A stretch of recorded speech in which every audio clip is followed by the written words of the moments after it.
If you want to hear the truth behind a lie, My date of birth, you see, date and place of birth. then listen to Lloyd Harrell talk about the greatest fib he ever told. She didn't want to do it because she said that would be a lie. I said, well, I'll do the lie. You just sign. 1926 to 1925. It's the change of a birth year he made and convinced his mother to sign off on because at just 16 years old, he wanted to fight for America. The reason I did this was because our country was at war. A 16 going on 17 Lloyd Harrell found himself joining the Navy. On his 17th birthday, he was 10,500 feet in the air as a passenger in practice flights. We were up here, we went down like this. Holly, I'm telling you, my stomach was in here. It was then he prepared for the memories he'd make at 18 that many never lived to tell. The fight went on and on.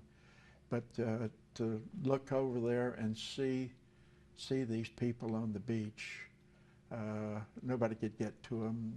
They were half covered with the sand. Holly, burning flesh. I mean, it was a terrible, terrible time. In a sense, Harold got his $100, train ride home, and discharge papers, and walked away from the war. But on our recent visit to Washington, D.C., particularly the Iwo Jima Memorial, It's amazing that people remember. it was evident he did not leave it all behind. I was in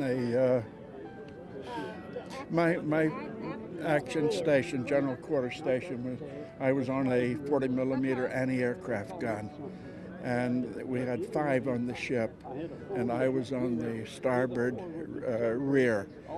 And my position, I controlled with like this, the gun barrel going up and down. And I had the firing pin under my right foot.